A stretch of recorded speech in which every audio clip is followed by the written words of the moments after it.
suis le professeur Sangaré Abdourahmane, directeur général adjoint du CNRA, Centre national de recherche agronomique de la Côte d'Ivoire. Nous sommes là pour participer au premier comité de pilotage du programme piloté et initié par la BAD sur la transformation agricole de l'Afrique. Vous savez que la BAD a mis à disposition des pays africains un portefeuille pour pouvoir organiser le partage des technologies pour mettre à niveau la productivité et la compétitivité de nos agricultures dans nos pays, avec l'objectif bien sûr d'atteindre l'autosuffisance d'une part et aussi la souveraineté alimentaire d'autre part. Donc j'ai été coopté en tant que directeur général adjoint du CNRA, c'est vrai, mais beaucoup plus par rapport à ce qu'on dit intuitif personnel, par rapport à l'expérience que j'ai dans le domaine dans la région, pour participer au comité de pilotage. C'est à ce titre que je suis là. Déjà, le nom veut dire ce que ça veut dire. Il s'agit de piloter. Donc, il s'agit de donner des orientations à un ensemble d'acteurs qui ont déjà fait des propositions en termes de projets. Certains acteurs ont été déjà consultés, ils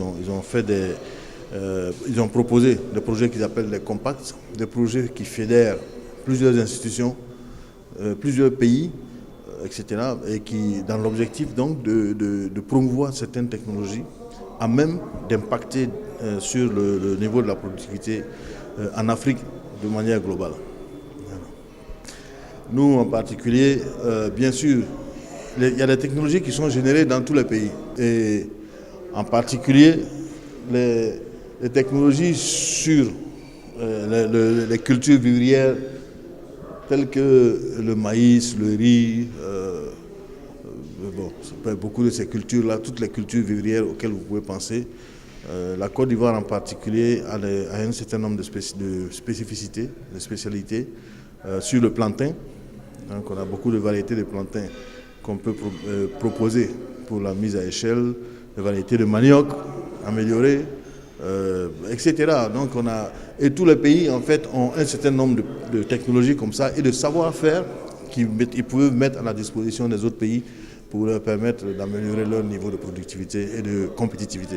La chaîne de valeur sur laquelle déjà toute l'Afrique de l'Ouest nous a confié un mandat, c'est sur le bananier plantain. Le plantain est vraiment une spéculation pour laquelle notre savoir-faire est reconnu et pour lequel on va faire la promotion des variétés performantes, mais aussi des pratiques culturelles.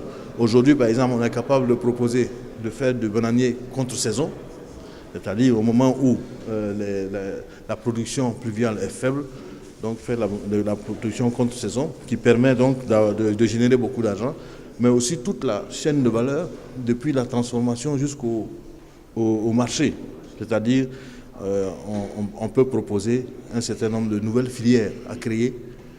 Comme il y a des chips, c'est déjà connu, mais il y a encore beaucoup d'autres produits pour lesquels on peut développer des chaînes de valeur spécifiques et qu'on peut partager avec les autres pays. Vous savez, une des contraintes majeures de l'agriculture, de la performance en termes d'agriculture, ce sont les intrants. Les intrants, c'est quoi? C'est la qualité du matériel génétique d'abord, c'est-à-dire le potentiel qu'une variété possède. Ce potentiel qu'une variété possède et que cette variété, ce potentiel génétique permet de régler un certain nombre de contraintes. Par exemple, si on vous propose une variété qui est résistante à la sécheresse, donc il y a déjà une contrainte qui est réglée par rapport à cette variété. Ça vous permet de cultiver des saisons assez courtes de pluie, assez courtes, et donc d'éviter les périodes de sécheresse. C'est un plus. Ça peut être aussi du matériel qui est très, très hautement productif. Ça peut être du matériel qui a une haute valeur nutritionnelle. Donc, première des choses, les semences. Et ensuite, il y a les autres intrants comme les pesticides, les engrais, etc., pour lesquels aujourd'hui, la tendance, c'est, vu l'impact négatif qu'un certain nombre de produits ont démontré sur l'environnement et la santé, la tendance c'est d'aller vers ce qu'on appelle l'intensification agroécologique. C'est-à-dire essayer de faire en sorte qu'on mette beaucoup plus d'efforts sur les composantes biologiques et en guillemets bio, hein, et mettre beaucoup d'efforts sur ces composantes et essayer d'avoir le même rendement qu'on pourrait avoir avec les produits chimiques. Mais ça, c'est encore du domaine de la recherche et pour le moment, il n'y a pas beaucoup de packages qui sont prêts à être transférés dans ce domaine. En Côte d'Ivoire, il y a une institution qui est spécialisée, qu'on appelle l'ANADER, l'Agence nationale de développement rural, et qui a organisé le pays en différents départements, en différentes régions, à travers lesquelles ils ont des représentations et qui travaillent directement avec les producteurs. Et donc, le schéma classique par lequel on passe, c'est que justement le CNRA développe des technologies, que ce soit des variétés ou des savoir-faire, il les éprouve et les transfère en ANADER, et l'ANADER à son tour fait élargir la base des bénéficiaires de ces technologies. Mais ce n'est qu'une voie, parce qu'en vérité, il y a d'autres acteurs. Il y a les ONG, il y a les partenaires privés, il y a vraiment beaucoup, il y a tout un tas d'autres acteurs qui peuvent intervenir dans le processus. Mais légalement, officiellement, c'est l'ANADER qui est chargé de faire cette opération. Ça ne nous empêche pas nous-mêmes, de temps en temps, d'avoir un certain nombre de ce qu'on appelle la sélection participative. C'est-à-dire qu'au moment même où on est en train de faire la recherche, on est chez le paysan déjà. Ce qui fait qu'au moment où on finit la recherche, c'est déjà dans la main du paysan. Il n'y a plus besoin d'une phase de transfert, il l'a déjà. Voilà. Mais le mot de fin, c'est un espoir que l'agriculture africaine dans son ensemble soit déjà autosuffisante. Mais j'insiste sur le caractère de la souveraineté.